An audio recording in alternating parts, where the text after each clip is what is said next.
হরে কৃষ্ণ, জয় জগন্নাথ। নমস্কার বন্ধুরা, 2025 সালে রথযাত্রা মহোৎসব কবে পড়েছে, উল্টো রথ কবে, রথযাত্রার মাহাত্ম্য, রথযাত্রার নিয়ম নিষেধ, রথযাত্রায় যে কাজগুলি করলে সৌভাগ্য আর্থিক উন্নতি আসে, শ্রী জগন্নাথ দেবের রথযাত্রা পূজার ঘরোয়া নিয়ম ইত্যাদি আমাদের আজকের পর্বের নিবেদন। গল্প অ্যান্ড কথায় মৌমিতা পরিবারের সনাতনী বার্তায় নতুন আরও একটি পর্বে আপনাদের সকলকে স্বাগত জানিয়ে আমরা পর্বের মূল আলোচনায় প্রবেশ করছি।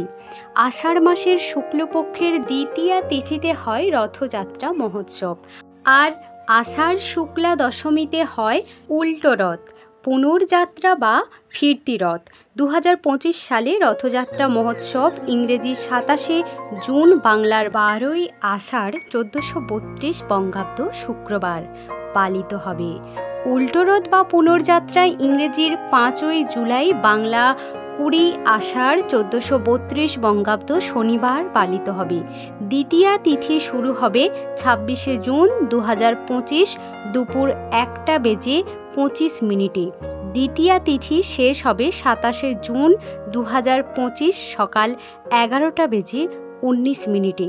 তাই উদয়া তিথি অনুসারে 2025 সালে শ্রী জগন্নাথ দেবের রথযাত্রা মহোৎসব 27শে জুন পালিত হবে।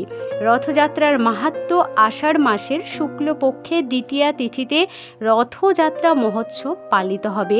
মোট 11 দিন ধরে জগন্নাথ, সুভদ্রা, বলরামকে উৎসর্গ করে আরাধনা করা হয়। এই বিশেষ উৎসবকে ঘোষাযাত্রা বলা হয়।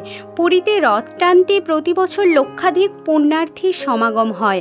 এখানে 3 দেবতাকে গুন্ডিচা মন্দিরে অর্থাৎ রাজা ইন্দ্রদ্যুম্নের পত্নী জগন্নাথ দেবের মাসি বাড়ি নিয়ে যাওয়া হয়। পুরীর রথযাত্রা ঘিরে রয়েছে অনেক ইতিহাস। এই রথযাত্রা 2টি সংস্কৃত শব্দ থেকে উদ্ভূত হয়েছে।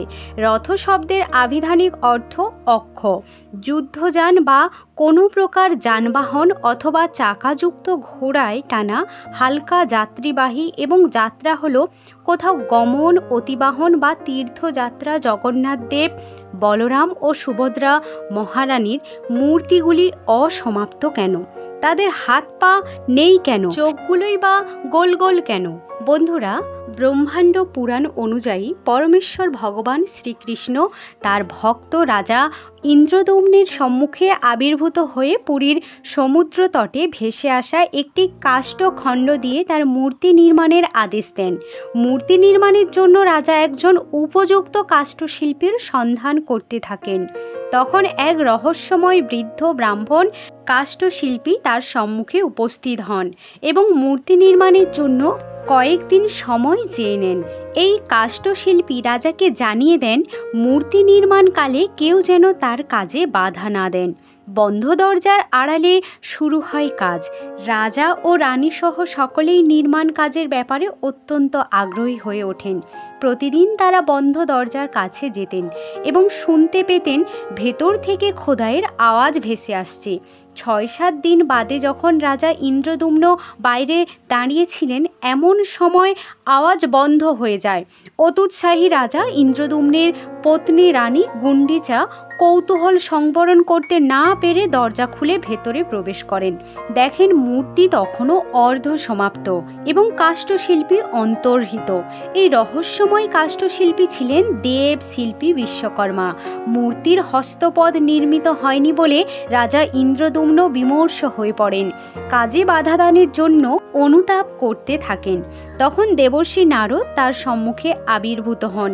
নারদ রাজাকে সান্ত্বনা দিয়ে বলেন, এই অর্ধ সমাপ্ত মূর্তি পরমেশ্বরের এক স্বীকৃত স্বরূপ এবং এই অসম্পূর্ণ রূপেই পূজা শুরু করতে আষাঢ় মাসের শুক্লা দ্বিতীয়ায় দাদা বলরাম ও বোন সুভদ্রার সঙ্গে মাসির বাড়ি যান শ্রী জগন্নাথ দেব। মাসির বাড়ি অর্থাৎ রাজা ইন্দ্রদ্যুম্নের পত্নী গুন্ডিচার বাড়ি। সেখান থেকে আবার 7 দিন পর মন্দিরে ফিরে আসেন শ্রী জগন্নাথ দেব, বলভদ্র, সুভদ্রা মহারানী। এটাকেই জগন্নাথ দেবের মাসির বাড়ি যাওয়া বলে। এরপর 3টি সুসজ্জিত রথে চেপে মাসির বাড়ির উদ্দেশ্যে যান। জগন্নাথ এ যাওয়াকে সোজা রথ আর ফিরে আসাকে পুনর্যাত্রা বা উল্টো রথ বলে। বন্ধুরা, রথের দিন প্রতিটি রথকে 50 গজ দড়িতে বেঁধে আলাদা আলাদাভাবে টেনে নিয়ে যাওয়া হয় গুন্ডিচার বাড়ি। রথ নির্মাণের জন্য কাঠ সংগ্রহ হয় বসন্ত পঞ্চমীর দিন থেকে।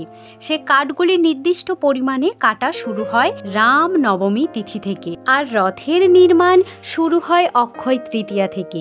ভগবান জগন্নাথ, বলভদ্র, সুভদ্রা মহারানীর জন্য যে রথ তা সম্পূর্ণ করতে প্রায় 2 মাস সময় লাগে। ভগবান জগন্নাথের জন্য যে রথ তৈরি করা হয় তা হলুদ ও লাল রঙের কাপড়ে মুড়ে দেওয়া হয়। বলরাম বা বলভদ্রের রথের নাম তালধ্বজ বা বলধ্বজ এবং দড়ির নাম বাসুকি। এতে 14টি চাকা থাকে। পতাকার নাম উচ্ছনি। সুভদ্রার রথের নাম দর্পদলন বা পদ্মধ্বজ। দড়ির নাম স্বর্ণচূড় আর পতাকা নাদম্বিকা। এতে 12টি চাকা থাকে। আর শ্রী জগন্নাথ দেবের রথের নাম নন্দীঘোষ। দড়ির নাম শঙ্খচূড়। পতাকা তৈলক্ষ্য মোহিনী। এতে 16টি জায়গা থাকে। সম্পূর্ণ রথ শুধুমাত্র কাঠের তৈরি হওয়ায় রথ চলার সময় কাঠের কড়কড় শব্দ হয়, যাকে বেদ বলা হয়। জগন্নাথ দেবের রথের প্রতিটি অংশ অত্যন্ত পবিত্র। 3টি রথে 33 কোটি দেব দেবী অধিষ্ঠান করছেন। ফলে রথের রশি স্পর্শ করলে 33 কোটি দেবদেবীর চরণ স্পর্শ করা হয়। বন্ধুরা, রথ যখন চলে প্রথমে থাকে বলভদ্র বা বলদেবের রথ, কারণ তিনি দাদা, আবার জগৎ গুরু তত্ত্ব। তিনি তো নিত্যানন্দ। সবার জীবনে আগে গুরু কৃপা আসতে হবে। তারপর চলে সুভদ্রা মহারানীর রথ। তিনি ভক্তি তত্ত্ব, কারণ গুরু কৃপার পর আসে ভক্তি মহারানী। ভক্তি ঠিকানা শ্রী গুরু পদে। গুরুদেব হল ভগবানের করুণার মূর্তি। তারপর যায় জগতের নাথ শ্রী জগন্নাথের রথ। প্রথমে গুরুদেব, তারপর ভক্তি, তারপর ভগবান শ্রী জগন্নাথ। রথের রশি স্পর্শ করলে পুনর্জন্ম হয় না। জগন্নাথ দেবের রথ টানতে পারলে অশ্বমেধ যজ্ঞের ফল লাভ হয়। বন্ধুরা, ভক্তিভরে শ্রী জগন্নাথ দেবের রথযাত্রা মহোৎসব দর্শন করে যিনি আনন্দিত হন, চতুর্দশ ইন্দ্রের রাজত্ব যাবৎ তাকে নারকীয় যাতনা ভোগ করতে হয় না।